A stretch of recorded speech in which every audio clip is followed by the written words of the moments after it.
Kisah dimulai di sebuah lokasi konstruksi yang terik. Sang mandor kesal karena penyelam yang ditunggu tak kunjung datang. Karena dikejar waktu ia menawarkan bayaran besar bagi siapa saja yang mau turun. Di antara kerumunan hanya seorang pemuda kurus yang berani maju. Semua orang meragukan fisiknya yang terlihat rapuh untuk tugas berbahaya itu. Namun pemuda itu hanya berkata, uang tidak akan datang dengan sendirinya. Waktu berlalu semua mulai cemas khawatir penyelam itu dalam bahaya. Tiba-tiba alat komunikasi rusak, seseorang berteriak panik untuk menariknya ke atas. Saat ditarik keluar pemuda itu dengan tenang membuka maskernya dan menyatakan tugas selesai. Sang mandor membayar upahnya. Sambil terheran, kau lebih menghargai uang daripada nyawamu sendiri. Inilah Eugene 18 tahun yang rela melakukan apa saja demi adiknya. Ia berharap bisa mendapat uang sebanyak ini setiap hari. Namun setelah berpikir begitu rasa sakit aneh tiba-tiba menyerangnya. Tanpa ia sadari sesosok misterius berjubah mengamatinya dari kejauhan. Orang asing itu mendekat dan memulai percakapan dengan tajam. Ia berkata, menukar nyawa demi uang receh. Apa itu sepadan? Eugene menjawab ketus bahwa ia takkan melakukannya jika bukan karena terdesak. Pria misterius itu menawarkan kesempatan menjadi kaya hanya dengan bermain sebuah permainan. Menganggap orang itu penipu, Eugene menolak mentah-mentah tawaran itu dan segera beranjak pergi. Adegan beralih ke rumah sakit. Eugene sedang menelepon adiknya mengatakan, ia membawakan camilan favoritnya. Seorang dokter menghampirinya. Eugene menyapa dan berkata, ia memang sedang mencarinya. Dokter itu tanpa basa-basi langsung menanyakan soal tagihan perawatan adiknya. Jika belum lunas maka pengobatan terpaksa dihentikan. Dokter menambahkan bahwa kondisi adiknya memburuk dan perlu transplantasi segera. Ia menyuruh Eugene bersiap untuk yang terburuk. Tapi Eugene bersikeras akan mendapatkan uangnya. Hanya beberapa ratus ribu dolar, sindir dokter itu dengan sinis. Tanpa sepengetahuan, mereka orang asing dari lokasi konstruksi tadi mengamati semuanya. Di kamar adiknya Eugene bergumam putus asa. Bagaimana cara mendapatkan uang sebanyak itu? Ia menatap adiknya yang terbaring lemah, tak mampu menjawab keluh kesahnya. Tiba-tiba sebuah panggilan masuk ke ponselnya. Dari ayahnya, Eugene keluar kamar dan langsung berkata, aku tidak akan memberimu uang. Jawaban ayahnya sungguh kejam. Ia menyarankan Eugene menjual organ adiknya setelah adiknya tiada. Menurutnya dengan uang hasil penjualan itu, Eugene bisa kembali sekolah dan membuat upacara perpisahan yang layak. Eugene menggertakkan giginya menahan amarah. Dengan marah Eugene berteriak bahwa ia takkan pernah menyakiti adiknya sendiri. Setelah menutup telepon amarahnya sedikit mereda. Saat itulah ia melihat seseorang di ujung lorong. Itu adalah sosok yang familiar. Si pria aneh yang menawarinya permainan di lokasi konstruksi. Eugene terkejut karena merasa diawasi. Pria itu justru tersenyum dan melambai santai. Eugene segera menghampirinya.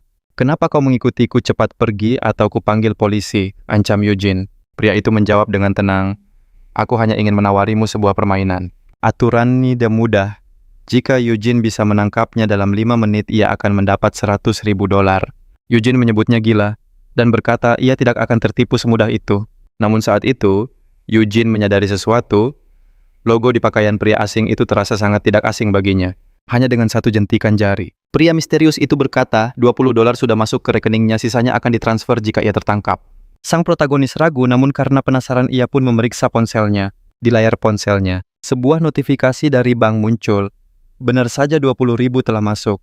Ia kaget bagaimana orang asing ini tahu nomor rekeningnya. Pemuda itu menoleh dengan tatapan penuh tanya menuntut jawaban. Dan apa yang terjadi jika ia menolak? Sosok asing itu hanya menjawab santai, uangnya tak perlu dikembalikan. Firasat sang pahlawan mengatakan ada yang tidak beres. Tapi karena uang sudah di tangan dan tak ada ruginya, ia pun setuju ikut serta. Aku terima tantangan ini, seru pemuda itu. Namun belum selesai, ia bicara pria itu melompat keluar jendela. Permainan telah dimulai. Saat ia berlari ke jendela, ia tak percaya melihat lawannya mendarat mulus di bawah sana. Walaupun ia sadar situasi ini sangatlah konyol, kini tujuannya hanya satu, merebut uang itu. Dengan semangat membara ia menuruni tangga bertekad menangkap sosok misterius itu. Hanya dalam 30 detik, ia sudah sampai di jalanan. Melihat targetnya, ia langsung melesat ke gang tempat pria itu menghilang. Ia sadar mengejar lurus saja tidak akan berhasil. Karena itu, ia memutuskan mengambil jalan pintas yang ia ketahui. Benar saja ia berhasil memotong jalan dan mendekat, namun pria itu tetap saja gesit menghindar. Menerjang berbagai rintangan, ia terus mengejar hadiahnya, tapi sosok itu selalu selangkah di depan. Saking cepatnya ia bahkan tak menyadari orang-orang yang melompat menghindarinya. 3 menit berlalu, jarak mereka akhirnya menipis.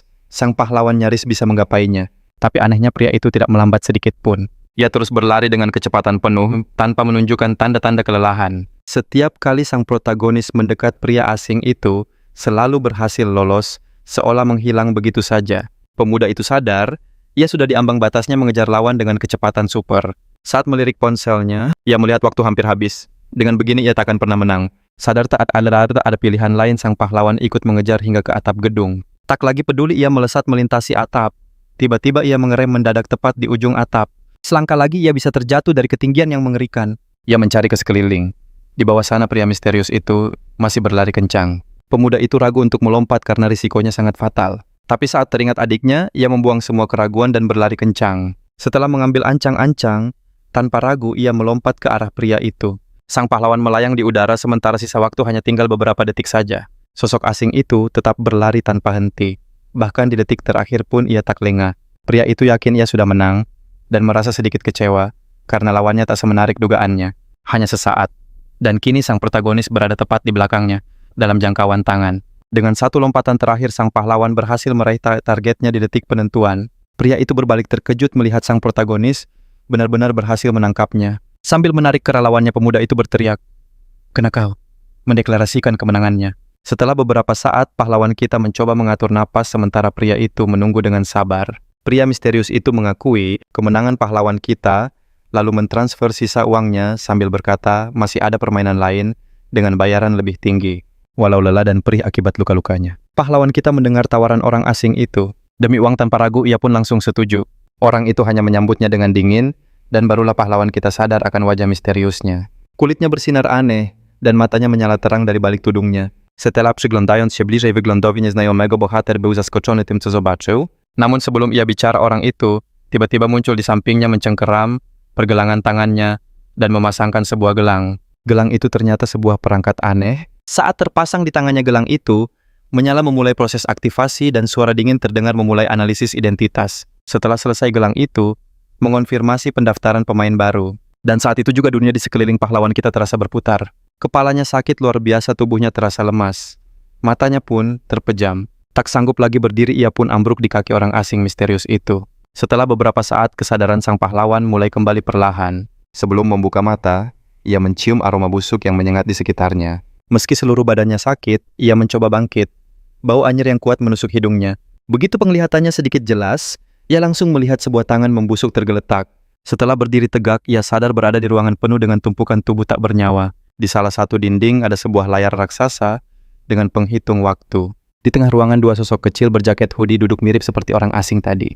Sementara itu, suara dingin terdengar, tanpa emosi sedikit pun, mengumumkan sebuah misi bertahan hidup selama 5 menit, yang membuat dua sosok di tengah itu bersemangat. Dilihat lebih dekat, mereka ternyata adalah dua anak kecil dengan riasan aneh. Suara dingin itu terus mengumumkan bahwa permainan akan segera dimulai. Syaratnya tetap sama, bertahan selama 5 menit. Kepala pahlawan kita masih pusing, tapi ia mendengar suara dingin itu mulai menghitung mundur 5 detik. Ia mencoba mengingat kejadian sebelumnya tentang orang asing yang memasangkan gelang, lalu ia pingsan. Namun ia tak bisa berpikir lama, karena pemandangan di hadapannya sungguh mengerikan. Kedua sosok itu sedang menggerogoti sisa-sisa pakaian, menatapnya dengan mata merah menyala. Pemandangan itu membuatnya kaget, membuatnya terpaku di tempat. Suara itu, setelah selesai menghitung mundur, mengumumkan dimulainya permainan dan layar langsung memulai hitungan 5 menit. Begitu mendengar pengumuman dimulainya permainan, makhluk-makhluk itu langsung mengincar pahlawan kita, memamerkan gigi-gigi tajam mereka. Sesaat kemudian kedua makhluk itu melesat ke arahnya dengan satu tujuan, menghabisinya. Pahlawan kita masih belum mengerti, tapi ia tahu dua makhluk ini bukanlah pertanda baik. Tanpa pikir panjang, ia lari dari kejaran monster yang ingin mencabik-cabiknya. Sambil berlari, ia melihat sekeliling mencari apapun yang bisa digunakan untuk menolongnya. Selain layar penghitung, waktu tak ada apapun di ruangan itu, dan salah satu makhluk sudah hampir menangkapnya. Makhluk kedua tiba-tiba menghilang, yang baru disadari oleh pahlawan kita. Dan tepat saat ia berpikir begitu, makhluk itu muncul tepat di hadapannya, bersiap menyerang. Makhluk itu menerjang mengayunkan tangannya untuk mencabik pahlawan kita. Cakar makhluk itu menggores bahunya, merobek jaketnya, dan meninggalkan luka dalam. Sedikit lagi dan tubuhnya bisa terbelah dua. Meski begitu, rasa sakit yang menusuk dingin menjalari seluruh tubuh pahlawan kita. Makhluk kedua ikut menerjang, tapi ia berhasil menghindar dengan gesit dari serangan fatal lainnya. Sang pahlawan sadar monster-monster itu memburunya bersama-sama. Makhluk itu seolah mempermainkannya wajah mereka, menyeringai puas.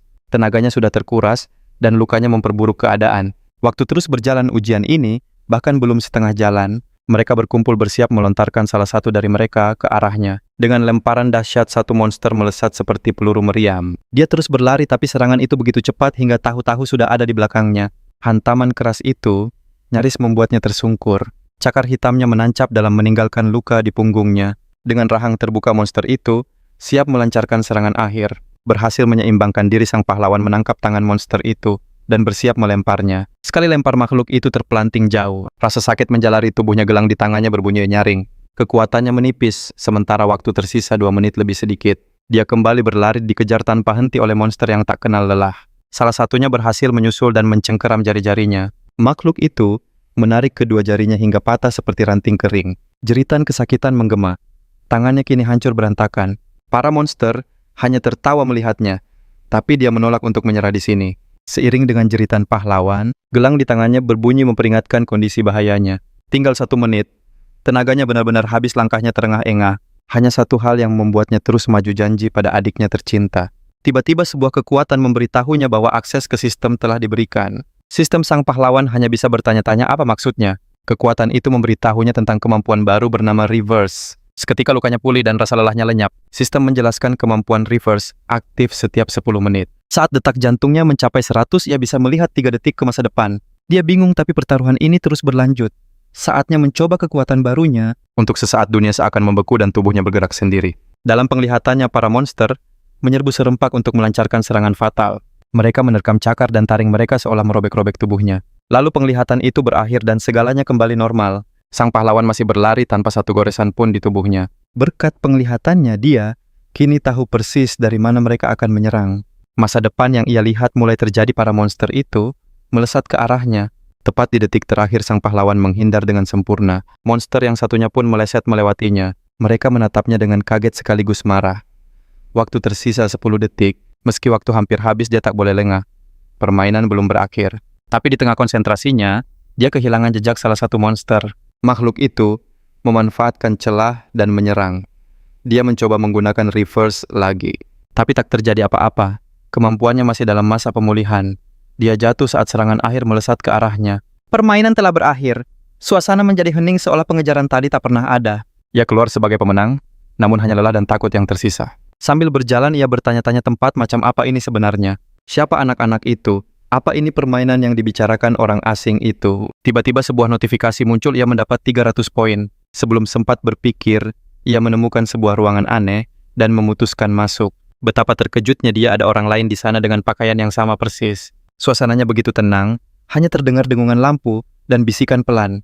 Seorang pria berambut hitam memperhatikannya, lalu berkata, 20 orang baru telah tiba hari ini. Ia heran karena dari 20 orang hanya dia yang berhasil selamat sampai ke ruangan ini. Mendengar ucapan itu, sang pahlawan langsung bertanya tentang makhluk-makhluk ganas yang baru saja ia hadapi. Bukannya jawaban, sebuah tangan tiba-tiba menepuk pundaknya. Itu adalah pemuda berambut gimbal hijau dengan bandana di kepalanya. Apa kau menikmati permainan pertamamu? Tanyanya membuat sang pahlawan bingung. Pria itu lalu memperkenalkan diri sebagai Caesar, pemain lain yang tiba setengah bulan lalu. Mendengar hal tersebut, sang pahlawan mengamati sekelilingnya, bertanya, mengapa mereka dikumpulkan di sini? Tapi Caesar malah mengajaknya bicara di tempat lain. Setelah pindah ke tempat yang lebih sepi, Caesar bercerita bahwa ia juga lolos dari ujian 5 menit. Sementara sang pahlawan masih mencoba memahami situasinya. Akhirnya jawaban itu pun datang. Caesar menjelaskan bahwa mereka ada di sebuah arena permainan berbahaya, lalu bertanya apa ia tahu tentang Konsorsium Time. Ternyata Konsorsium Time adalah perusahaan teknologi raksasa yang berfokus pada kecerdasan buatan. Sang pahlawan teringat orang asing yang membawanya ke sini memiliki logo perusahaan itu. Tapi ia masih tak mengerti apa hubungannya perusahaan itu dengan arena ini. Perhatikan baik-baik, kata Caesar, sambil menekan sesuatu di gelang sang pahlawan. Seketika seberkas cahaya muncul dari gelang itu, membentuk sebuah siluet kecil. Wujudnya semakin jelas, berubah menjadi boneka hitam kecil dengan topi merah. Boneka itu menyapanya lalu mulai menjelaskan. Ada beberapa syarat untuk bermain di arena. Syarat pertama adalah bermain untuk bertahan hidup. Syarat kedua, para pemain harus mengumpulkan poin untuk naik level. Pemain terakhir akan mewarisi seluruh aset perusahaan Time. Ada juga satu aturan utama, menolak bermain, berarti akan dieliminasi. Setelah itu, sosok boneka itu memudar, namun sempat memberitahu bahwa gelang itu berisi info untuk pemula. Dari semua informasi itu, satu hal yang paling terpatri di benak sang pahlawan kemenangan akan memberinya kekayaan yang luar biasa. Keraguan pun muncul di benaknya, dan ia menyampaikannya pada Caesar. Caesar hanya menjawab bahwa menjadi pemain terakhir itu sangatlah sulit. Ia juga menjelaskan adanya sistem 7 peringkat dan saat ini mereka berada di peringkat terendah. Caesar lalu bangkit dan berjalan menjauh, sambil berkata bahwa untuk naik peringkat mereka harus terus bermain dan mengumpulkan poin. Namun semakin tinggi levelnya, permainannya akan semakin berat. Di depan mesin penjual otomatis, Caesar menjelaskan bahwa poin adalah mata uang untuk membeli makanan dan minuman. Tapi jumlahnya terbatas setiap hari, katanya sambil menunjukkan mesin yang benar-benar kosong. Setelah itu, Caesar menasihatinya dengan ramah, "Jangan habiskan semua poinmu. Kalau poinmu 0, kau akan langsung dieliminasi." Sang protagonis terkejut melihat betapa gilanya aturan di tempat ini dan betapa bahayanya permainan yang ada. Hatinya juga gelisah memikirkan adiknya yang kini sendirian di rumah sakit. Ia bertanya pada pria gimbal itu, apa yang terjadi jika ia menolak, dan apakah ia bisa pergi dari sini. Namun sebelum jawaban terdengar teriakan panik dari pemain lain memecah keheningan. Seorang pemain dengan gugup mencoba melepas gelangnya sambil berteriak histeris. Merespons hal itu, gelang itu menyala merah, mengeluarkan suara aneh, lalu memerintahkan pemain itu untuk tenang dengan suara mesin. Detik berikutnya pemain itu lenyap begitu saja, hanya menyisakan genangan merah yang mengerikan. Sang protagonis terpaku, matanya tak bisa lepas dari pemandangan mengerikan di hadapannya. Seolah menjawab pertanyaan tadi, pria gimbal itu berkata bahwa menolak permainan berarti akhir dari segalanya. Ia menambahkan bahwa sang protagonis harus siap mental, karena kedepannya semua akan jauh lebih sulit. Protagonis kita heran kenapa seorang pemain senior begitu baik mau menjelaskan aturan padanya. Pria itu tersenyum dan mengaku bahwa ia telah melihat permainan si tokoh utama secara langsung dan merasa terkesan, karena awalnya ia tak berharap banyak. Fakta bahwa permainan ini disiarkan langsung membuatnya kaget. Teringat sistem yang menyelamatkannya, ia ingin tahu lebih banyak. Sekali lagi, ia bertanya pada kenalan barunya tentang kemampuan sistem. Tapi pria gimbal itu hanya menatapnya bingung seolah tak mengerti. Pada saat itu juga, sang protagonis sadar hanya dirinya yang tahu soal sistem itu, dan lebih baik rahasia ini ia simpan dulu. Obrolan mereka terputus oleh pengeras suara yang mengumumkan bahwa dalam setengah jam, area publik akan ditutup, dan siapapun yang tidak kembali ke kamar akan dieliminasi. Mendengar peringatan itu, para pemain perlahan mulai membubarkan diri dari aula. Pria gimbal itu menjelaskan jadwal harian dari jam 8 pagi hingga 8 malam. Di luar itu semua wajib berada di asrama. Setelah itu, ia mengajak protagonis kita untuk mengikutinya. Tanpa banyak pilihan, ia pun setuju dan mengekor di belakangnya. Sesampainya di asrama, sang protagonis sadar bahwa tempat ini lebih mirip penjara berkeamanan tinggi. Ia berkata pada temannya bahwa mereka harus mencari cara untuk bertahan karena tidak ada jalan keluar. Temannya terkejut melihat ketenangan sang tokoh utama dan langsung mengutarakannya. Ia mengaku butuh 3 hari penuh untuk bisa menerima takdirnya saat ini. Setelah itu, mereka melanjutkan perjalanan menuju kamar sang protagonis.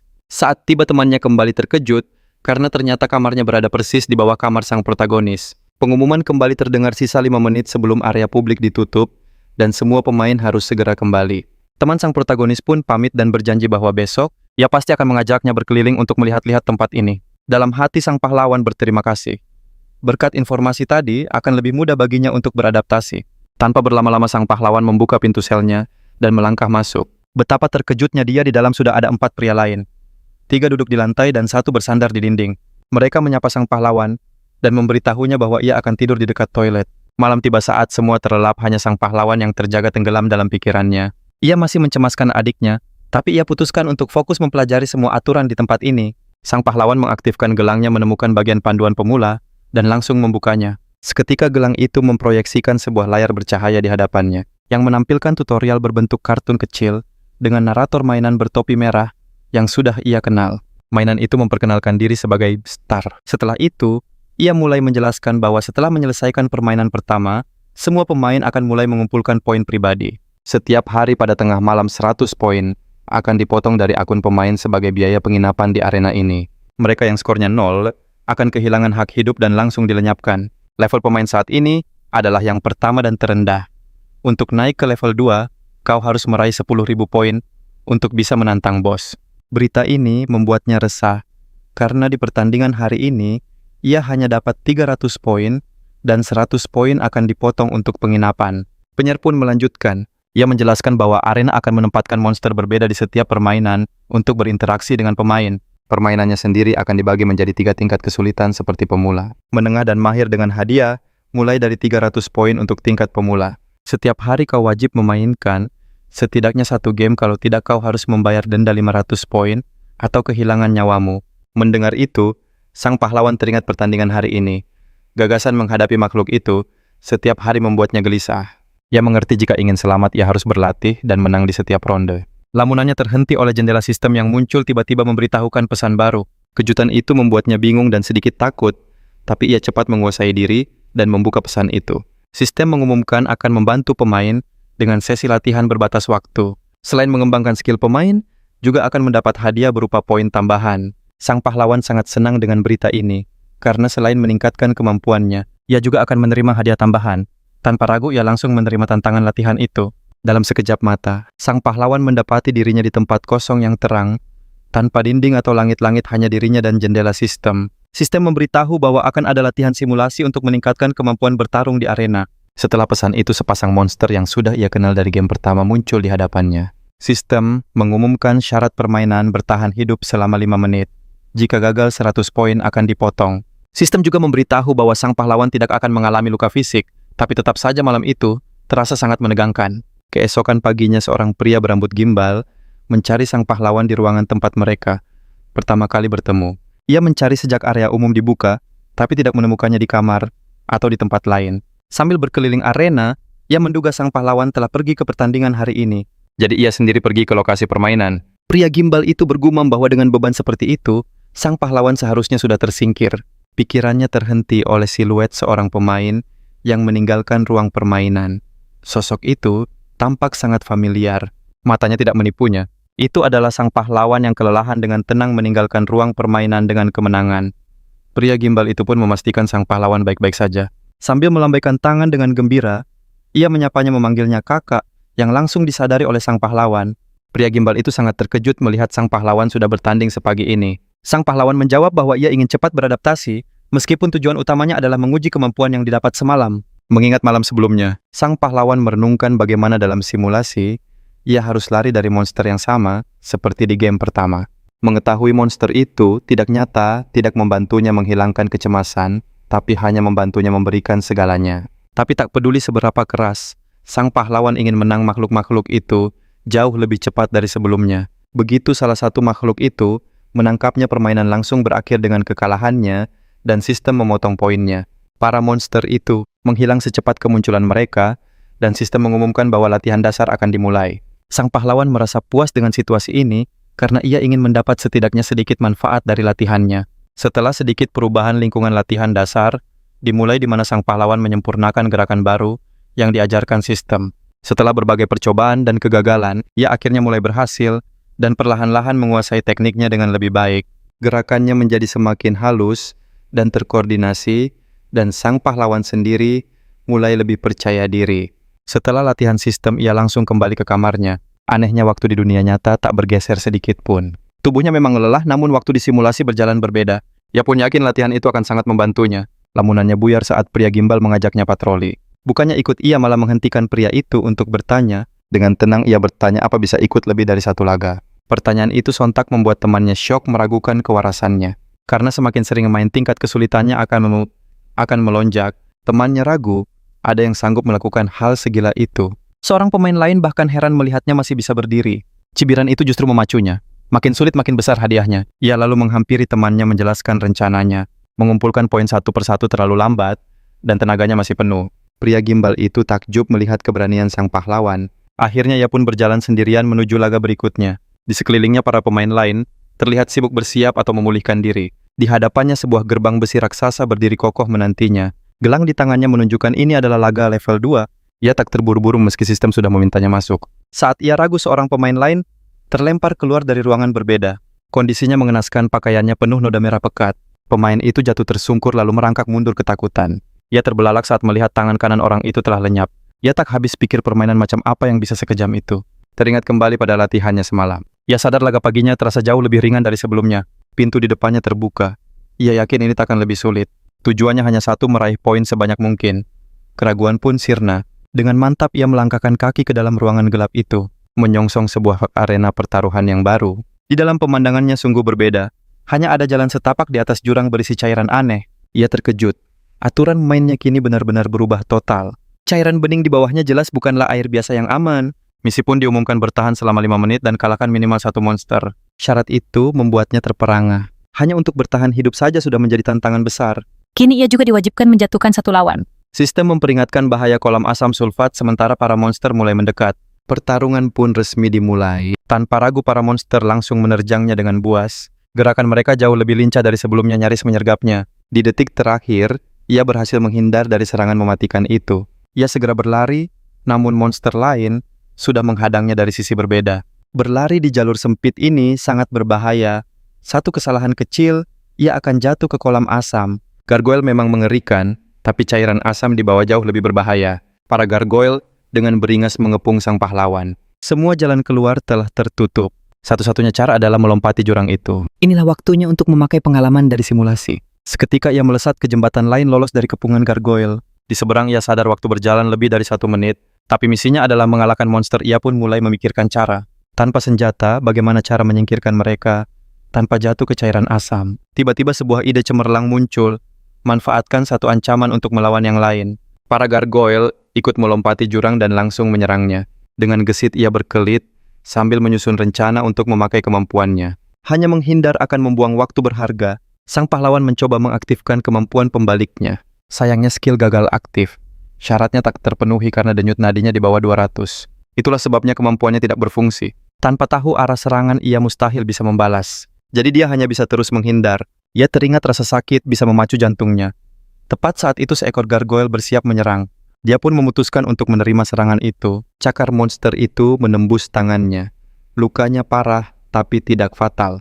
Rasa sakit yang hebat menjalar membuat jantungnya berdebar kencang. Gargoyle itu menarik cakarnya, dan cairan merah pun memercik. Detak jantungnya makin cepat sambil menahan sakit, ia terus menghindar. Begitu syarat terpenuhi, sang pahlawan akhirnya bisa mengaktifkan skillnya. Dia bisa melihat serangan gargoyle berikutnya. Ini adalah kesempatannya untuk membalas. Dia sangat fokus tahu bahwa hanya ada satu kesempatan untuk berhasil. Ia menyadari gargoyle selalu mengincar wajah lawannya. Momen monster itu menyerang adalah waktu terbaik untuk serangan balasan. Monster itu menerjang untuk serangan akhir, tapi sang pahlawan malah menjatuhkan diri ke jurang asam. Makhluk itu terbang mengejarnya masuk tepat ke dalam perangkap yang sudah ia duga. Saat gargoyle itu sudah sangat dekat, sang pahlawan berbalik dan menendangnya sekuat tenaga. Tendangan itu melontarkan monster itu langsung ke kolam asam di bawah. Cairan asam langsung menggerogoti monster itu, membuatnya menjerit kesakitan. Tak lama gargoyle itu tenggelam. Satu misi berhasil diselesaikan. Sang pahlawan berpegangan di pinggir jembatan dengan tangannya yang sehat berusaha mengatur napas. Ia sadar jika gagal dirinya lah yang akan lenyap di bawah sana. Dengan susah payah, ia naik kembali. Gargoyle kedua menatap tak percaya temannya dikalahkan. Meski satu monster sudah dikalahkan, sang pahlawan masih harus bertahan lebih dari 2 menit. Lukanya terus mengeluarkan cairan, dan terasa sakit membuatnya ragu bisa bertahan. Pandangannya kabur dan kepalanya pusing membuatnya sulit untuk fokus. Dia pikir ini adalah akhirnya, tapi sebuah notifikasi sistem muncul. Skill pembalik bisa ditingkatkan ke level 2. Sebuah peningkatan kekuatan yang signifikan. Namun biaya peningkatannya 300 poin, jumlah yang sangat besar baginya saat ini. Poinnya hanya tersisa 400. Ini pertaruhan besar, tapi skill baru adalah kunci kemenangan. Karena dengan luka ini, ia takkan bertahan lama, dan skill yang ditingkatkan adalah satu-satunya jalan keluar. Sadar tak ada pilihan, sang pahlawan nekat mengupgrade skillnya dengan segala risiko. Selain itu, skill baru ini memberinya tambahan kecepatan selama 2 menit jika berhasil menghindar. Begitu sistem selesai, ia langsung mengaktifkan kemampuannya. Pada saat itu juga, gargoyle kedua sudah menerjangnya dengan 6 cakar tajam. Berkat kemampuannya, sang pahlawan lincah, menghindari setiap serangan seolah membaca gerakan lawan. Setelah berhasil menghindar sesuai janji sistem, ia mendapat peningkatan sementara. Tubuhnya terasa ringan membuatnya makin mudah berkelit dari serangan gargoyle. Menghindari serangan lain, ia melesat ke ujung ruangan dalam sekejap mata. Gargoyle itu menggeram marah menatapnya dengan kebencian yang mendalam. Sang pahlawan sadar dengan kecepatan ini melarikan diri dari monster jadi sangat mudah. Andai saja dia tidak terluka, para monster takkan bisa mengejarnya sama sekali. Akhirnya ia mengerti bahwa sistem benar-benar ingin membantunya. Mulai sekarang mendapatkan skill akan menjadi prioritas utamanya. Meski harus menghabiskan banyak poin, pertarungan belum usai. Sisa waktu hanya 40 detik. Aksi kejar-kejaran yang menegangkan antara pahlawan dan gargoyle terus berlanjut. Solusi terbaik menurutnya adalah terus bergerak secepat mungkin dan menghindari serangan musuh. Permainan ini membuktikan bahwa ia tak lagi takut pada monster-monster itu dan bisa melangkah maju. Waktu habis. Permainan berakhir dengan kemenangannya seperti yang diumumkan lewat pengeras suara. Diumumkan juga bahwa misi utama yaitu bertahan hidup dan mengalahkan satu monster telah berhasil. Karena menyelesaikan game bintang 2, ia mendapat hadiah 500 poin survival. Sang pahlawan pun meninggalkan ruangan dan kembali ke area publik, lalu pengumuman berhenti. Sesampainya di area umum, ia duduk dan mulai mengobati luka dari pertarungan tadi. Sambil memeriksa tangannya, ia teringat hadiah tak terduga karena mengalahkan gargoyle kedua.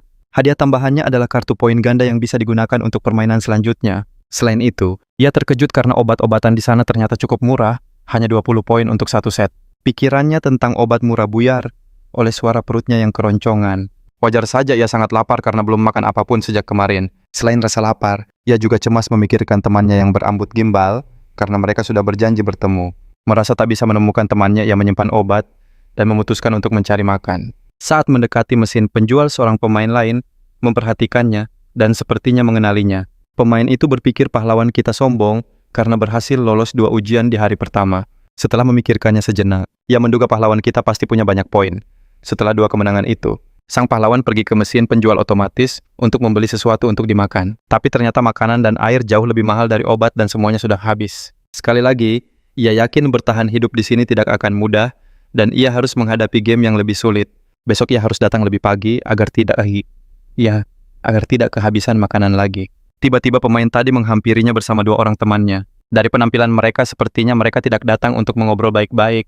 Dengan licik ia meremehkan sang hero. Ia menyindir kalau datang selarut ini takkan ada makanan tersisa. Si botak menyeringai, anak 18 tahun takkan bertahan lama di sini. Seketika tawa mengejek mereka bertiga menggema. Melihat tawa mereka, sang hero justru bertanya, "Kalian baik-baik saja?" Sontak tawa mereka berhenti. Si pemimpin menyadari hero ini punya nyali juga. Ia lalu mengeluarkan biskuit dan menawarkannya seharga 400 poin. Sang hero kaget padahal harga aslinya hanya 80 poin. Sadar harganya terlalu tinggi, sang hero menolak tawaran licik itu. Mendengar itu, mereka bertiga langsung bergerak maju dan mengepung sang hero. Merasa ada yang tidak beres, sang hero langsung bertanya apa mau mereka. Si pemimpin merangkulnya, "Beli biskuitnya baru kau boleh pergi." Dia juga menawarkan perlindungan jika sang hero mau berteman dengannya. Menurutnya cukup main 2 game sehari untuk membeli biskuit darinya. Sang hero sadar jika ia diam saja mereka takkan pernah melepaskannya. Pemimpin itu tertawa. Jika menolak, salah satu lengannya akan patah. Ia berdalih menuduh sang hero arogan karena tak menghormati yang lebih kuat. Menurut aturan ratu mereka tidak bisa melenyapkannya. Tapi melukainya sampai babak belur sama sekali tidak dilarang. Si botak sudah gatal, ingin menghajar sang hero yang terus menolak. Tapi pemimpinnya menghentikan dan menjelaskan fungsi gelang pertukaran. Ternyata gelang itu bisa mentransfer poin. Ia pun memberi peringatan terakhir. Sang hero mulai geram. Andai lawannya cuma 1, urusannya pasti sudah selesai. Tanpa banyak bicara, sang hero mengangkat tangannya dan si penindas langsung mendekatkan gelangnya. Notifikasi permintaan pertukaran poin pun muncul di gelang si penindas. Sambil tersenyum congkak, ia memuji keputusan sang hero untuk menyerahkan poinnya. Namun sebelum ia selesai, sebuah tinju melesat ke arah senyum sombongnya. Pukulan itu begitu telak hingga si penindas langsung terhempas ke tanah. Ia jatuh tersungkur, hanya bisa meludahkan cairan merah dari mulutnya. Sambil menatapnya, sang hero menegaskan takkan memberi 1 poin pun. Ia berharap tindakannya ini bisa menyemangati yang lain dan menghentikan perampasan. Untuk apa susah payah mengumpulkan poin jika akhirnya dirampas begitu saja? Si pemimpin murka, ia bersumpah akan melenyapkan sang hero. Sambil bangkit, ia berteriak agar menghabisi sang hero. Kedua anak buahnya langsung menyerbu. Dari kejauhan, seorang pria berambut gimbal hanya mengamati pertarungan tanpa mau ikut campur. Para penindas itu sudah menyerang sang hero, tapi sang hero sama sekali tidak gentar. Sistem pasti memilihnya bukan untuk jadi pengecut. Berapapun lawannya, ia yakin bisa menang. Ia pun menjatuhkan salah satunya. Sang hero sadar dengan menghindar, ia bisa memperkuat kemampuannya. Tapi si botak berbadan besar berhasil menyergapnya dari titik buta. Kekuatannya jauh di atas yang lain. Pukulannya sangat menyakitkan walau sudah ditangkis. Si raksasa berhasil mencengkeram sang hero. Sambil tertawa, ia berteriak kalau hero sudah terluka. Dengan tawa mengejek, ia sengaja menekan luka sang pahlawan, menikmati momen itu. Di saat yang sama, sang ketua geng bersiap menyerang dari belakang, tangannya terangkat tinggi. Sebuah pukulan mendarat di punggungnya membuatnya terlepas dari cengkeraman si pria besar. Hantaman itu membuatnya terlempar keras ke dinding. Seluruh tubuhnya terasa remuk. Gerombolan itu menatapnya dengan senyum licik, terus melontarkan hinaan tajam. Sang ketua memerintahkan anak buahnya untuk memegangnya erat agar lebih mudah melukainya. Tubuh sang pahlawan terasa mau hancur karena lelah dan sakit yang luar biasa. Namun detak jantungnya belum cukup cepat untuk mengaktifkan kemampuannya. Si berandalan itu hampir sampai. Ia tak percaya dirinya masih selemah ini. Tapi menyerah bukanlah pilihan. Mengumpulkan sisa tenaga, ia melompat ke depan si pria botak. Tepat saat itu kemampuannya aktif. Ia bisa melihat dengan jelas bagaimana si pria besar akan menyerang kakinya. Setiap gerakan si penyerang kini terbaca. Tak ada lagi yang bisa menghalanginya untuk menghindar. Usai menghindar, ia mengaktifkan peningkat kecepatan dan menjatuhkan lawannya dengan satu sapuan kilat. Si raksasa itu jatuh ke tanah. Dalam sekejap sang pahlawan sudah berada tepat di atasnya. Satu serangan telak dan si berandalan itu langsung tersungkur. Ia berhasil menahannya. Lantai di sekitar mereka retak akibat benturan. Si berandalan tak mengerti bagaimana lawannya bisa secepat itu. sang pahlawan melepaskannya bersiap menyerang sang ketua. Tapi lawannya lebih dulu maju, sambil berteriak tak percaya dengan apa yang terjadi. Si ketua mencoba menyerang, namun serangannya berhasil dihindari dalam sekejap mata. Setelah menangkis serangan itu, sang pahlawan tanpa ragu melancarkan serangan balasan, sebuah tendangan telak ke arah kepala. Si ketua tak sempat menghindar, ia pun terlempar dan jatuh ke tanah. Pemimpin geng itu tak habis pikir bagaimana gadis mungil ini bisa mengalahkan mereka semua. Tak bisa berbuat apa-apa, ia hanya terbaring pasrah di lantai dengan sisa-sisa kekuatannya. Ia mencoba membalikkan badan. Sang pahlawan menatapnya dingin, lalu mengulangi kata-katanya, haruskah kakinya atau kepalanya yang dihancurkan? Si ketua geng sangat marah dengan situasi ini. Ia berteriak ke arah sang pahlawan, menyombongkan diri bahwa ia punya kekebalan dan mengancamnya. Ia terus menghina bahkan saat sang pahlawan mengangkat kakinya, siap memberikan serangan terakhir.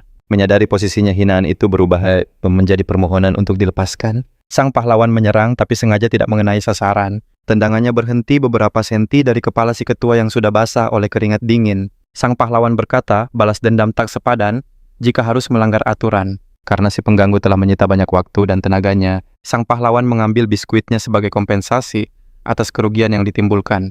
Pria berambut gimbal itu melihat semuanya kagum dengan kehebatan sang pahlawan. Tapi demi keselamatannya sendiri, ia memilih untuk tidak menyapanya saat itu. Para penonton takjub melihat jagoan lokal dikalahkan oleh seorang pendatang baru. Sang pahlawan meninggalkan ruangan itu. Sementara si ketua geng masih terbaring di lantai bersumpah akan membalas kejadian ini.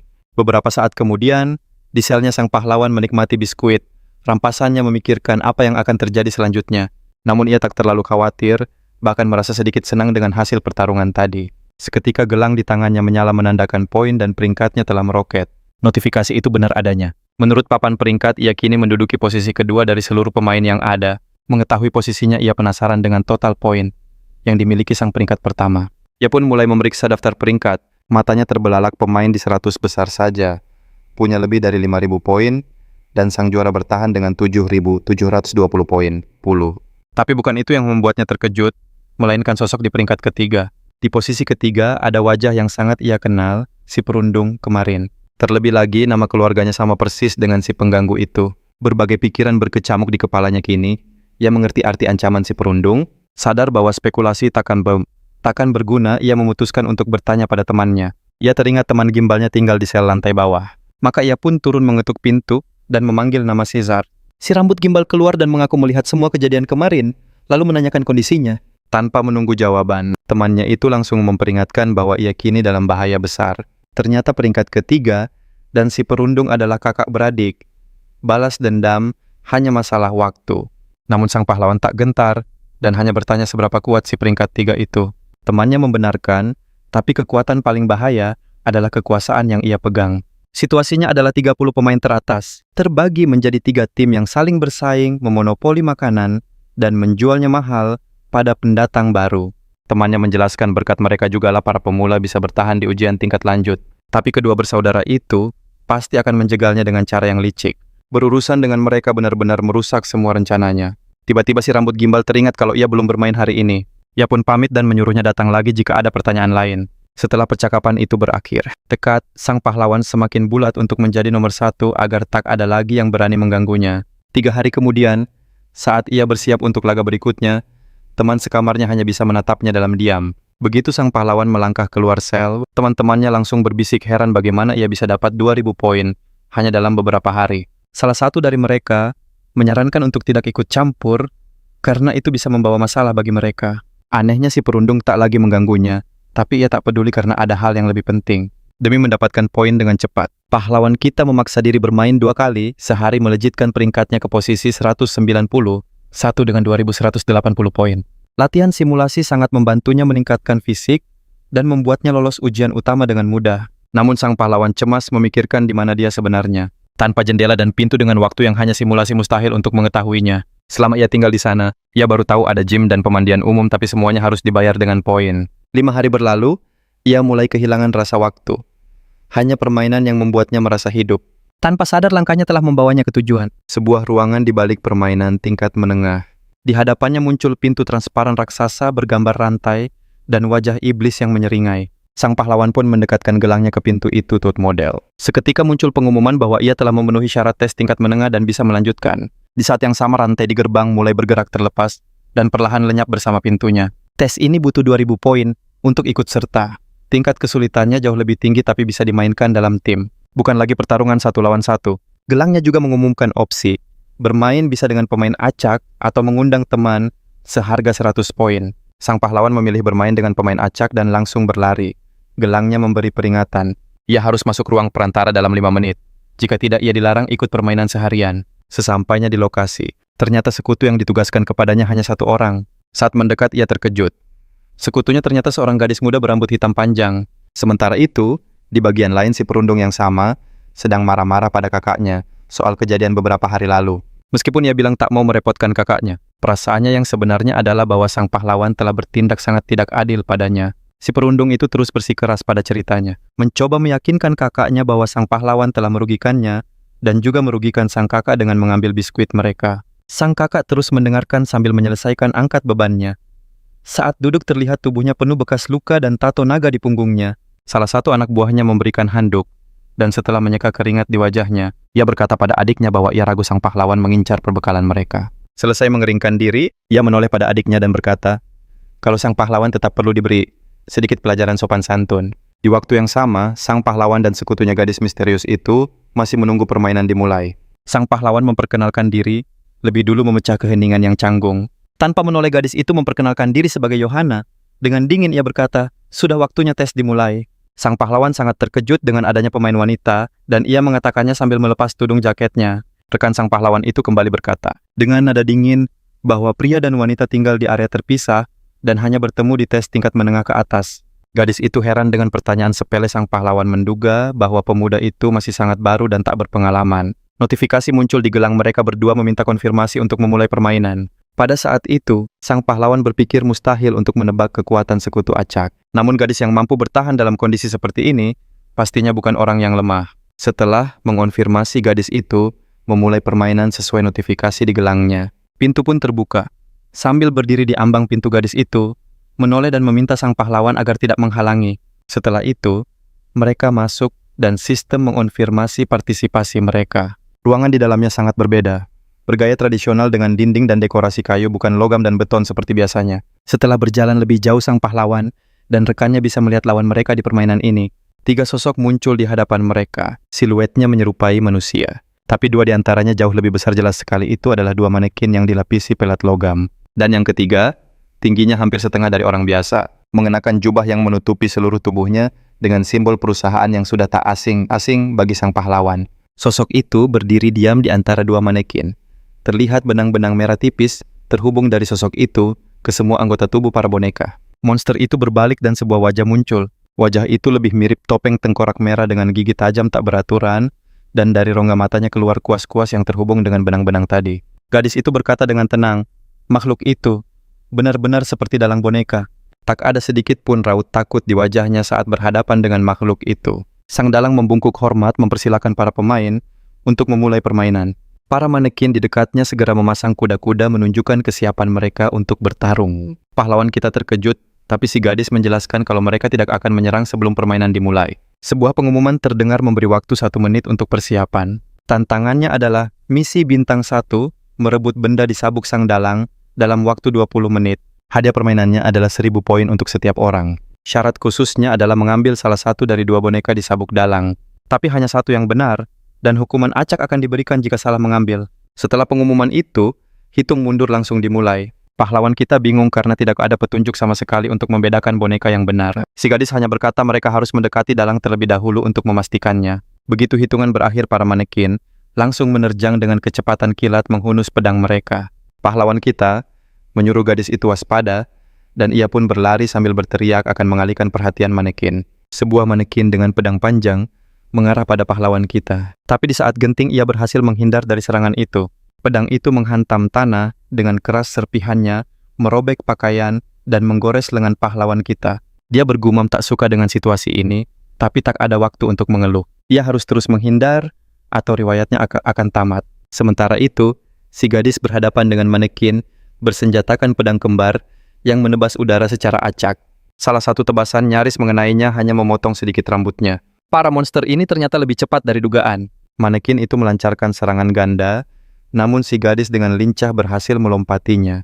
Pahlawan kita juga terus menghindar dari manekin berpedang panjang yang menebas membabi buta. sambil menghindari serangan. Ia terus berpikir keras bagaimana cara melewati para boneka ini untuk bisa merebut boneka di sabuk dalang. Jantungnya berdebar kencang karena tegang dan takut. Situasi ini terasa buntu. Ia tidak tahu harus berbuat apa hingga perhatiannya tertuju pada si gadis yang melompat menghindari manekin, membuatnya sangat terkesan. Gadis itu benar-benar hebat dalam permainan ini.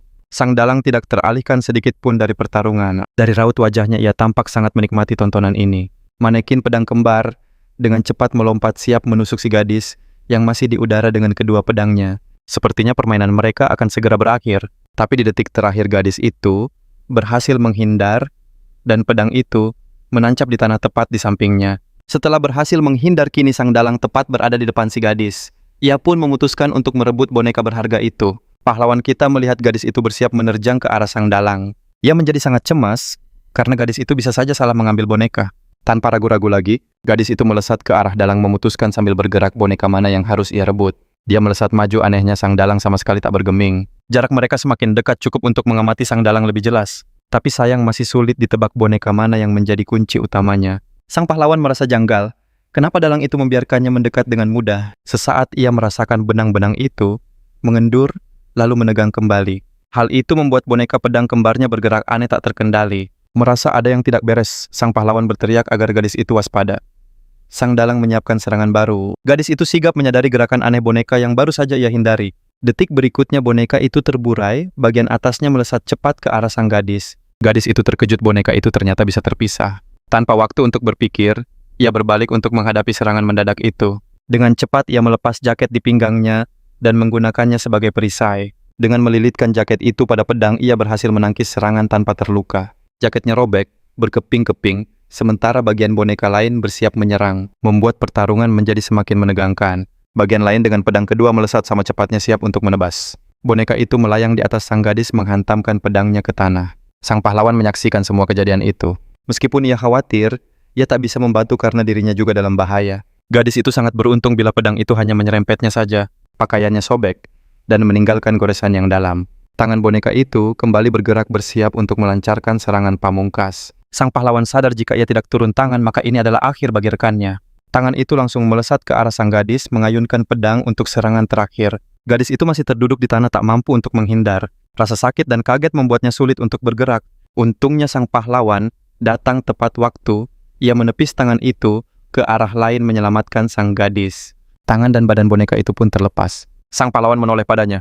"Apa kau masih bisa bertahan?" Dia mengangguk dan setelah berhasil menenangkan diri, ia bangkit dan membelakangi pahlawan itu. Waktu yang tersisa hanya beberapa menit sebelum permainan berakhir. Boneka-boneka itu kembali utuh dan mengepung mereka, tak menyisakan ruang untuk kabur. Gadis itu berterima kasih pada sang pahlawan. Tanpanya mungkin nasibnya sudah berakhir. Sang pahlawan tidak menanggapinya tapi berkata bahwa ia punya rencana. Ia sadar dalang itu tidaklah kuat secara fisik. Ia juga menyadari bahwa permainan ini memang dirancang untuk dua orang. Jadi ia butuh gadis itu untuk tetap hidup dan mampu bertarung. "Awas," teriak sang gadis memperingatkannya. Pedang-pedang itu melesat nyaris mengenai mereka. Gadis itu menatap sang pahlawan mencoba memahami apa yang harus mereka lakukan untuk menang. Rencana sang pahlawan adalah menggunakan pedang boneka untuk memutus benang kendali sang dalang. Gadis itu tidak terlalu suka dengan rencana itu dan berkata sinis, "Sepertinya mereka tidak akan membantu kita." Pahlawan itu hanya menyuruhnya untuk memancing boneka dengan dua pedang ke arah kiri. Sang pahlawan akan memancing boneka lainnya agar pedangnya memotong benang kendali itu. Setelah satu boneka berhasil diatasi, mereka akan langsung mengejar dalangnya. Setelah menjelaskan rencananya, sang pahlawan langsung menghindar dan berlari memancing boneka pertama. Setelah menghindari satu serangan lagi, sang pahlawan berteriak agar gadis itu menahannya selama beberapa detik. Ia tak boleh membiarkan boneka itu terpisah lagi. Sang pahlawan semakin mendekati sasarannya, sementara boneka kedua mengejarnya tanpa berpikir. Sesampainya di depan benang kendali, sang pahlawan melompat dan boneka itu pun menebasnya. Serangan itu sama sekali tidak mengenai sang pahlawan, tapi berhasil memutus benang kendali, memutuskan hubungan antara salah satu boneka dengan dalangnya. Kehilangan kendali boneka itu pun ambruk di kaki sang gadis yang tak percaya rencana mereka berhasil. Sang pahlawan terus gesit menghindar sambil mengingatkan rekannya untuk segera merebut boneka itu. Meloloskan diri dari setiap serangan boneka kayu. Sang pahlawan berhasil mendekati sang dalang untuk mengambil boneka di pinggangnya. Dengan cepat, ia meraih sabuk sang dalang untuk menyelesaikan ujian, tapi gerakannya tiba-tiba terhenti. Boneka yang baru dikalahkannya kini mengenai bahu kanannya. Sang pahlawan terkejut melihat benang-benang itu pulih dengan sangat cepat. Meski sang pahlawan tertahan, gadis itu sudah berhasil menyelinap ke belakang dalang siap menyerbu. Untuk membantunya, sang pahlawan menahan boneka terbesar sekuat tenaga sambil berteriak agar gadis itu bergegas. Boneka kedua melesat ke arah si gadis yang tangannya sudah hampir menjangkau dalang yang mencoba kabur. Dengan satu gerakan pamungkas, gadis itu berhasil merebut mainan huruf B dari sabuk dalang dan seketika semua membeku. Para boneka dan pemain terdiam di tempat. Namun alih-alih pengumuman kemenangan, speaker menyatakan bahwa gadis itu mengambil mainan yang salah. Gadis itu bangkit menatap mainan di tangannya, yang kini bersinar merah menyala. Sistem melanjutkan notifikasinya sebagai hukuman mainan itu akan segera meledak. Sistem menyatakan, sang pahlawan memiliki dua pilihan untuk melanjutkan permainan. Berhasil akan menyelamatkan semua orang, dan mendapat 1000 poin. Gagal, berarti celaka atau keluar, dan mengorbankan gadis itu. Sang pahlawan bimbang menimbang semua pilihan dan kondisi yang dihadapinya. Gadis itu tak bisa melempar boneka itu, benda itu seolah menempel erat di tangannya. Sistem terus mendesaknya memilih. Namun ia tak tega membiarkan gadis itu dalam bahaya. Kabur berarti kehilangan poin besar, tapi mempertaruhkan nyawa demi 1000 poin terasa tak sepadan. Sebuah keuntungan hanya tersisa satu boneka, dan seharusnya tak ada hukuman tambahan. Namun masalah terbesarnya adalah benang-benang boneka yang pulih terlalu cepat, sehingga rencana untuk memotongnya kini tidak bisa diandalkan lagi. Luka di tubuhnya sangat memperlambat gerakan sang pahlawan, membuat peluang kemenangan hampir mustahil. Setelah menimbang untung dan ruginya, sang pahlawan akhirnya memutuskan untuk mencoba sekali lagi dan menuntaskan permainan ini. Menyadari niat sang pahlawan, gadis itu menawarkannya kartu andalan yang ia simpan sebagai kartu bonus. Dia mengingatkan bahwa sang pahlawan mungkin pernah menemukan bonus-bonus tersembunyi sebelumnya. Jadi jika ia lanjut, dia akan memberikan kartu itu agar bisa menaklukkan dungeon yang lebih sulit. Untuk membuktikannya, ia membuka jendela sistem di gelangnya menunjukkan bonus untuk membeli senjata api. Godaan untuk tetap tinggal dan lanjut bermain menjadi jauh lebih besar karena bonus seperti itu sangatlah langka. Tapi meski godaannya besar, risiko ledakan itu masih tetap ada. Sang pahlawan pun menyuarakan kekhawatirannya pada gadis itu. Demi meyakinkannya, gadis itu menawarkan akan melakukan apa saja untuknya jika ia tetap tinggal. Sistem terus mendesak. Setelah berpikir, sang pahlawan meminta 500 poin setelah permainan selesai. Ia tampak sangat serius dengan niatnya. Kemudian ia memperingatkan gadis itu, jika dia ingkar janji dia akan sangat menyesal. Gadis itu tampak lega dengan jawaban itu. Ia kembali menegaskan kesediaannya untuk memberikan apapun. Rencana gadis itu adalah merebut salah satu pedang boneka dan menggunakannya untuk melawan mereka. Tapi sekarang, target mereka bukan lagi benang boneka, melainkan tangan sang dalang, karena benangnya pulih terlalu cepat. Melumpuhkan tangan sang dalang adalah kunci kemenangan agar boneka-boneka itu tak lagi menjadi ancaman. Nyawanya menjadi taruhan, dan ia siap melakukan segalanya untuk bertahan dan menang. Setelah menyetujui rencana itu, sang pahlawan mengonfirmasi untuk lanjut, dan hitungan mundur 3 menit pun dimulai sebelum seluruh ruangan meledak. Waktu 3 menit terasa sangat singkat, apalagi sang dalang boneka mengubah total taktiknya. Kini menghindar bukanlah pilihan yang mudah. Boneka-boneka itu membentuk perisai di depan sang dalang. Mereka kini fokus bertahan membuat misi pahlawan kita, dan rekannya jadi jauh lebih sulit. Gadis itu ragu dengan rencana mereka. Jika gagal, pahlawan kita bisa dalam bahaya besar. Menanggapi hal itu, sang pahlawan menunjuk obor terdekat sebagai rencana darurat. Ia meminta rekannya bersiaga dengan obor itu untuk berjaga-jaga jika rencana utama mereka gagal. Setelah sepakat, keduanya langsung berpencar. Sang gadis berlari ke arah obor, sementara sang pahlawan maju untuk menghadapi boneka itu. Jantung sang pahlawan berdebar kencang. Boneka itu menerjang dengan ayunan pedang yang kuat. Namun kali ini sang pahlawan memutuskan untuk menyerang lebih dulu. Ia melompat dan menghantam boneka itu, dengan lututnya membuatnya terbelah 3. Detak jantung pahlawan kita akhirnya mencapai kecepatan yang dibutuhkan. Ia pun mengaktifkan kemampuannya. Kini semua serangan boneka itu terbaca jelas di matanya. Boneka itu menyerang dari segala arah, tapi tak ada satupun yang mengenai sang pahlawan. Pedang boneka itu bahkan nyaris memotong benangnya sendiri. Namun boneka itu berhasil berhenti tepat pada waktunya. Bagian tubuh lainnya melesat untuk menyerang, dan inilah momen yang ditunggu sang pahlawan. Ia pun berteriak pada rekannya untuk segera menghampirinya dengan obor. Gadis itu dengan obor di tangan sudah menunggu aba-aba untuk membantu. Mendengar panggilan itu, ia langsung berlari secepat mungkin. Melihat itu, boneka berpedang besar langsung berbalik untuk menyerangnya. Sambil menghindar, ia melempar obor itu sekuat tenaga ke arah benang yang terhubung ke pedang. Obor itu mendarat tepat sasaran, membakar benang dan melumpuhkan satu lengan boneka. Tanpa ragu, sang pahlawan merebut pedang dari tangan itu, dan syarat untuk kemampuannya pun terpenuhi. Ia mendapat tambahan kecepatan selama 2 menit. Ia meminta rekannya menahan boneka besar sementara ia sendiri yang akan menghadapi sang dalang. Pahlawan kita melesat maju dengan kecepatan yang tak terduga. Hal itu membuat gadis itu terkejut karena kecepatannya jauh berbeda dari sebelumnya. Boneka yang kehilangan satu lengan mencoba menyerang, tapi gerakannya terlihat sangat kaku. Ditambah kecepatan sang pahlawan, ia sudah berada di belakang boneka itu, siap melancarkan serangan pamungkas. Dengan satu tebasan, tubuh boneka itu terbelah dan hancur berkeping-keping. Tiba-tiba benang sang dalang melesat untuk merebut pedang itu kembali. Benang itu terlihat sangat kuat. Sementara itu, boneka lainnya, yang memegang pedang panjang kini, mengabaikan sang gadis dan berbalik menyerang sang pahlawan. Dengan kecepatan tinggi boneka itu, mendekat untuk mencoba mengakhiri pertarungan dalam sekejap. Pahlawan kita sempat bingung dan berpikir untuk melempar pedangnya sebagai balasan.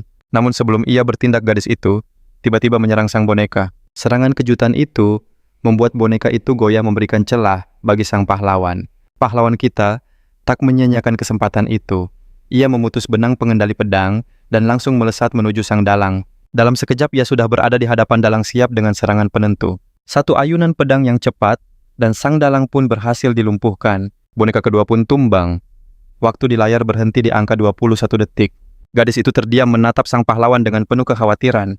Sang pahlawan berdiri menang di samping lawannya, mengangkat boneka tinggi-tinggi, menandakan permainan telah usai. Kemenangan ini memberi mereka 1000 poin. Tapi sang pahlawan tak lupa menagih janji pada partnernya. Gadis itu sangat senang mereka selamat dan menang. Ia berjanji akan menepati ucapannya dan membagi info soal kartu senjata itu. Sementara itu, para pemain Horang bersiap untuk laga lanjutan di arena. Salah satu anak buahnya menemui si peringkat 3 untuk menerima tugas yang tak bisa ia tangani sendiri. Saat itu, dia bilang mereka akan ke game lanjutan, lalu bertanya apa anak buahnya tahu kenapa dia tidak diajak. Tanpa pikir panjang, anak buahnya menebak itu karena ulah adik si peringkat 3 baru-baru ini. Peringkat 3 membenarkannya tanpa dia adiknya bukan apa-apa dan hanya bisa membuat masalah setiap hari. Tapi bagaimanapun juga dia tetap adiknya. Demi menjaga harga dirinya, dia harus menyingkirkan sang pahlawan, kalau tidak dia akan terus diremehkan. Tanpa ragu anak buahnya yang bernama Chuck langsung menyanggupi tugas tersebut. Kembali ke ruangan tempat sang pahlawan dan kenalan barunya, mereka sedang menyelesaikan kesepakatan. Gadis itu menjelaskan rumitnya sistem pertukaran dan kenapa prosesnya butuh banyak waktu dan tahapan. Dia juga bertanya apa sang pahlawan menyembunyikan kekuatannya. Sang pahlawan menyangkal lalu segera menagih kartu senjata yang telah dijanjikan. Sebagai jawaban, gadis itu hanya menggembungkan pipinya. Ia tak suka mengeluarkannya jika tidak terpaksa. Tapi sang pahlawan terus bertanya apa hubungan kartu itu dengan game lanjutan. Gadis itu pun melanjutkan penjelasannya. Katanya senjata itu tidak bisa didapat begitu saja di level ini.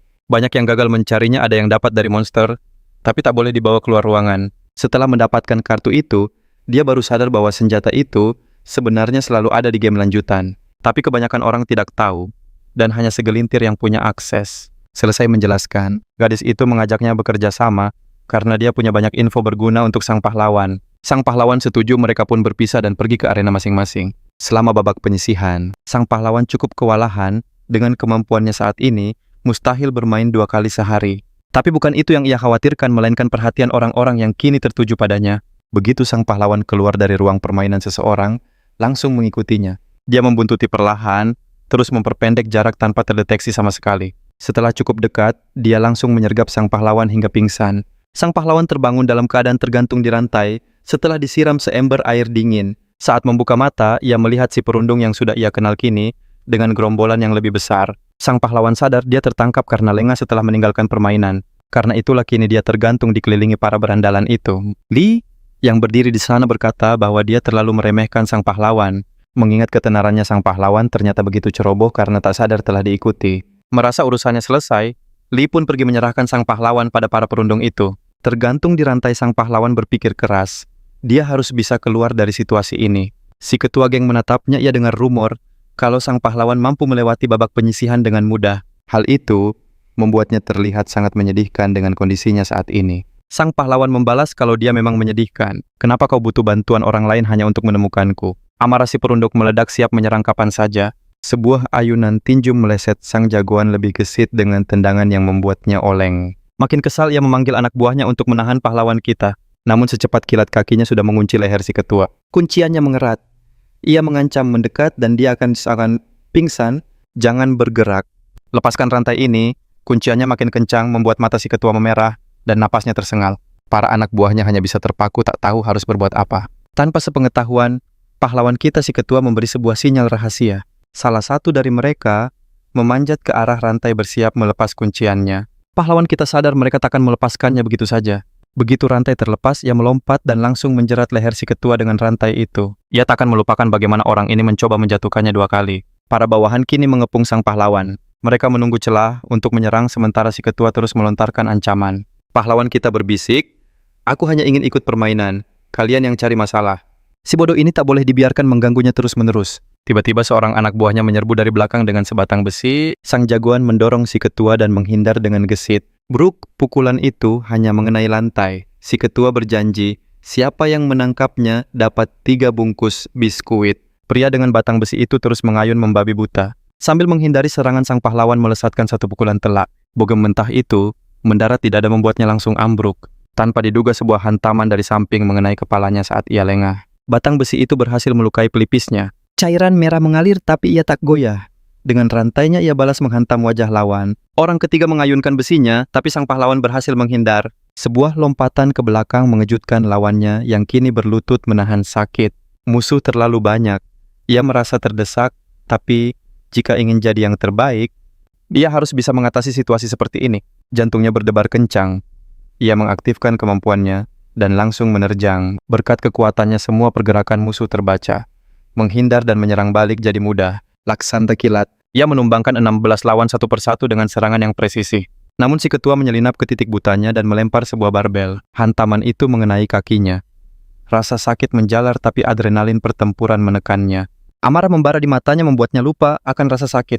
Dengan geraman marah ia menjambak rambut si ketua dan menghantam wajahnya hingga pingsan. Ia berdiri menatap lawannya yang terkapar. "Ini balasan karena mencoba menjatuhkanku."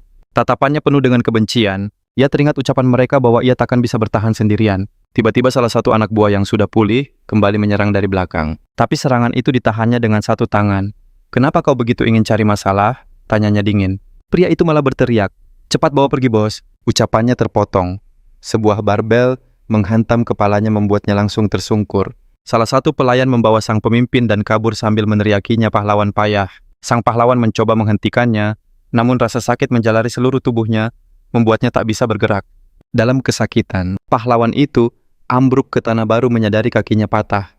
Ajaibnya ia masih bisa berdiri sebelumnya, tapi yang terpenting ia tak mengerti bagaimana ia bisa melangkah maju. Dalam keadaan seperti itu, beberapa saat kemudian, di kamar sang pahlawan dua tetangganya bersiap untuk ikut permainan yang membuat salah satunya resah. Yang lain hanya memakinya menyuruhnya diam, lalu pintu kamar terbuka dengan keras. Sang pahlawan dengan kaki patah berhasil kembali ke kamarnya. Pria yang lebih agresif tersenyum sinis, hendak menyerangnya, tapi temannya mencegah menasihati agar tak cari masalah. Mengangguk diam pria itu pergi, sambil menggerutu betapa sialnya ia tinggal bersama sang pahlawan yang kedua mengikutinya. Sang pahlawan duduk di lantai merenungkan langkah selanjutnya. Dengan kaki yang patah, ia tak bisa ikut permainan, dan saldonya akan terkuras karena harus membayar 500 poin setiap hari jika tidak aktif. Dengan amarah, ia menghantam lantai tak mengerti bagaimana bisa sampai di sini. Pikirannya kembali pada adiknya yang masih di rumah sakit. Ia menyalahkan dirinya sendiri karena begitu serakah. Itulah mengapa ia berakhir di arena ini, tapi ada sisi baiknya kartu banknya ada pada adiknya. Begitu pula bonus dari pembelian bersama orang asing sebelum tiba di sini. Seharusnya itu cukup untuk biaya pengobatan, tapi ia tetap merasa hampa meski secercah harapan muncul. Pada saat itu, ia teringat pertarungan pertamanya melawan Gargoyle yang mematahkan jari-jarinya. Namun pada akhirnya ia pulih sepenuhnya tanpa bekas luka. Meski hal serupa tak terjadi lagi kenangan itu, memberinya harapan bahwa semua belum berakhir. Sang pahlawan memutuskan memeriksa pesan sistem dan menemukan kekuatan baru yang tersedia untuknya. Sistem memberitahunya bahwa fitur toko pemula telah dibuka. Setelah berpikir sejenak pahlawan itu, sadar toko terbuka karena poinnya telah mencukupi. Sambil menjelajahi fitur toko, pahlawan itu menemukan tidak semua fitur tersedia. Tetapi yang ada tampaknya sangat berguna. Mencari sesuatu yang bisa menolongnya, ia menemukan bagian pemulihan fisik. Sebuah obat seharga 1000 poin dapat menyembuhkan luka parah dalam 6 jam. Meski ragu, pahlawan itu memutuskan membeli kapsul itu.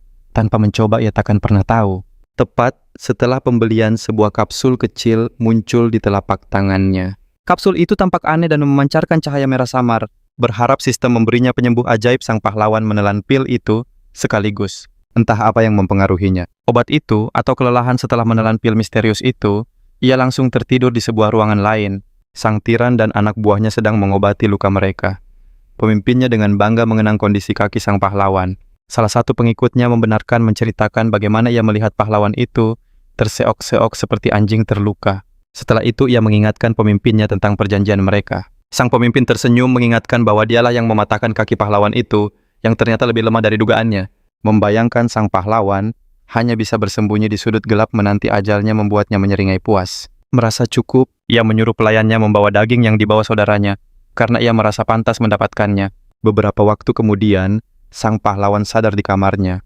Rasanya ia tertidur seharian, dan kakinya mati rasa. Merasakan kakinya yang kebas, dia sadar tubuhnya baik-baik saja, tak ada lagi luka sedikit pun.